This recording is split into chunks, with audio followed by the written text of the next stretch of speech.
So I just did what I think is the best mod you can do for your Type R. And keep in mind, I had never even thought of this mod before. So the fact that I did it was kind of like, or the fact that I wanted it was kind of like, I didn't know what to expect. But I had heard so many people talking about it that I kind of had to do it. So before you click off this video, you got to hear me out, because you may be thinking, why do I need a motor mount for my Type R, or any Civic for that matter? And I can tell you that it makes a huge difference, a absolute huge difference. So when you're starting off the line, there's kind of a little bit of wheel hop that you experience with front wheel drive cars. Now I have this car tuned, so it makes more horsepower than stock. So it means that it has a lot more wheel hop than stock.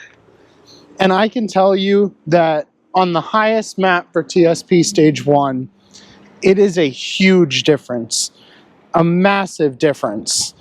So we're going to go for a drive in a little bit, and I'll show you the differences.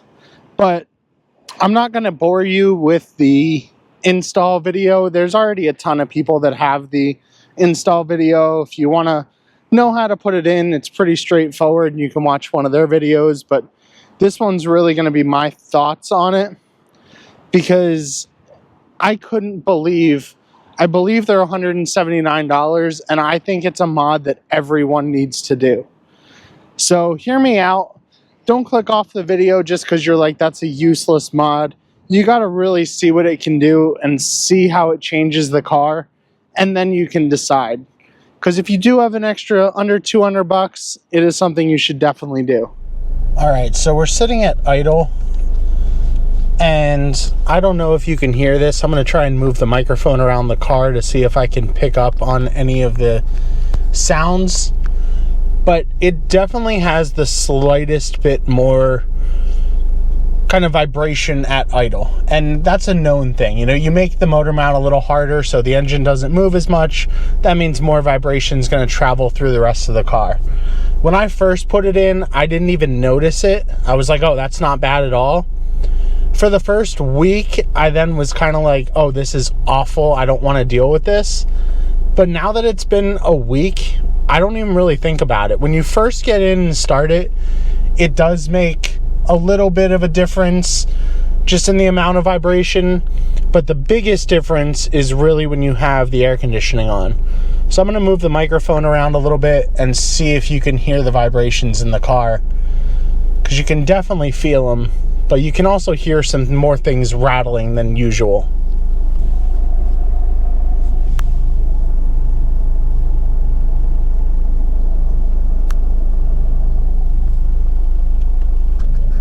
All right, so that was with air conditioning on. If you turn the air conditioning off, which I'm going to do now, you can tell it's immediately quieter. Instantly, there's a difference. It's less vibrations, less things rattling. You really probably couldn't tell the motor mount was done if you had someone in this car that didn't know it was done.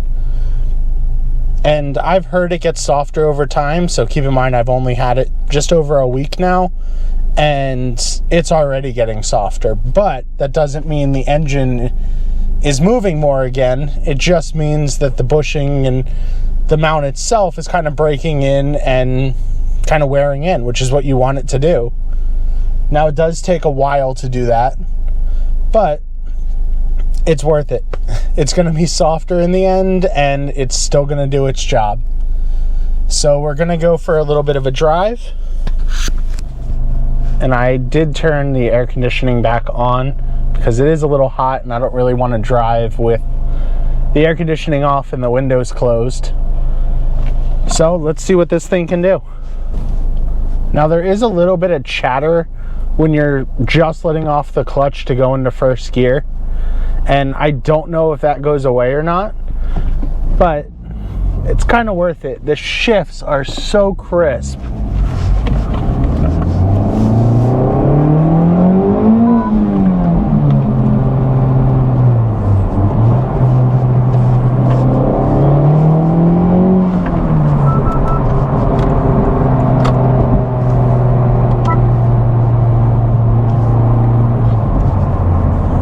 Now, if you thought this car had a great shifter before, the gearbox is now so much more, I want to say dialed in. It's kind of the wrong word, but it's just a lot tighter, a lot more feeling. Like, you know it's going into gear. It's smoother, but it clicks better.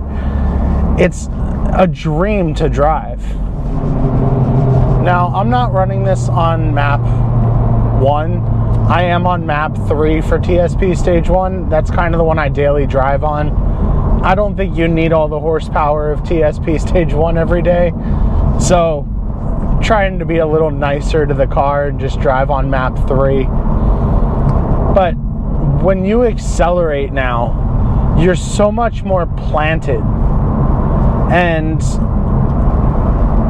I'll throw a picture up right now of the motor mount, and you can kind of see the differences between the two motor mounts. One just looks a lot more sturdy and a lot stiffer. You know it's going to move a lot less. And if you're in the market for a motor mount, I'm sure you've seen a picture of the stock mount versus the PRL one. There's pictures everywhere.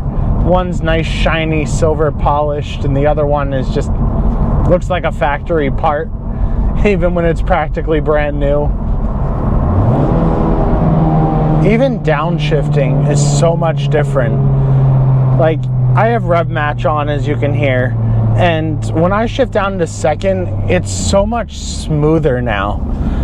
Without the engine moving and jerking around, it makes such a difference.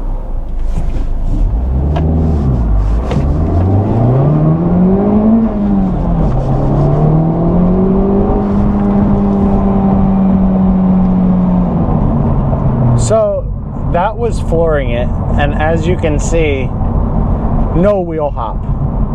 And that definitely, especially on that road, would have had real wheel hop. And I've done it there before. I know it has wheel hop. So the fact that you can just have the wheels planted and accelerate when you want to accelerate. I also was, and this is probably the biggest thing. Listen here, if you've had an issue where when you're shifting your Honda into second gear, it doesn't want to go into second, or it grinds, this will fix that. I had that so bad, and that is what made me look at motor mounts in the first place. And I saw people saying that it would fix it, and it did. It really did. So if you haven't clicked on this off this video yet, let me know what you guys think. I think this is one of the best mods you can do, and it's definitely worth the price. I should have done it a long time ago. I kind of wish I had done it on my SI as well. I had that car way too long to not have a motor mount on it, but seeing how big of a difference it makes on the Type R, it's something I should have done a long time ago.